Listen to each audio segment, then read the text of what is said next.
Imagine this. You wake up at 10 a.m.,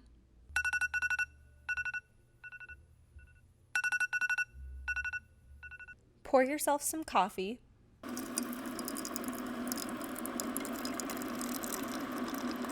open your computer, log on, and watch your recorded lecture for the day. For many students, this is basically all that online learning entails. For some students, however, it's not quite so simple. A typical semester for some performing arts students is filled with extracurricular shows, concerts, and performances. With state shelter-in-place guidelines, performances that were scheduled for the last half of the semester have been canceled. Once the university was considering moving classes to online, we called it. Annie Bush is a board member of Firefly Musical Productions. The student-run organization was going to present a miscast cabaret this semester, where performers sing songs from roles they wouldn't be cast in normally. Bush said that while it is disappointing to cancel the show, they hadn't yet begun the rehearsal process, so it didn't feel like months of work had gone to waste. Instead, she's worried about creative outlets. It is a lot about circumstance and situation because some people don't have the means to continue creating art. Grace Becker was one of the performers in the miscast cabaret. She was excited to sing a song from the Stephen Sondheim musical Into the Woods. I personally absolutely love the male jerk characters. Like, they're just my favorite. I want to play the terrible male person that everyone hates. Becker was going to sing Agony, a song sung in the musical by a narcissistic prince. I think it's so fun to just be like, high in a tower, she sits by the hour, maintaining her hair. I mean, when do you get to sing that as a woman? It's just so fun.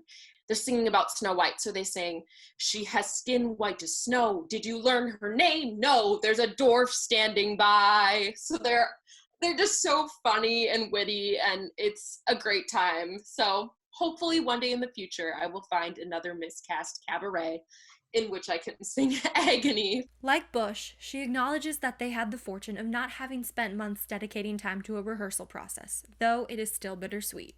This is my last year at the U, so having the chance to do one last thing was very exciting for me, and so to have that taken away is disappointing, especially as someone who's not going on to do theater as her life's career. Someone who did spend a significant amount of time preparing for a show is Katie Briggs, the producer and director of Upstage Stigma.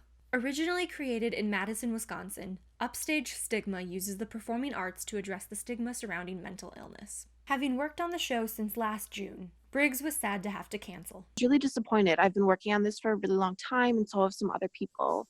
I also, just like the nature of the show, there's a lot of vulnerability to be somebody like sharing your story about mental health, and I still feel kind of just worried and concerned for people who are going to participate in the show, because I think in a time like this more than ever is when we really need those expressive outlets. Creativity has been a popular topic recently.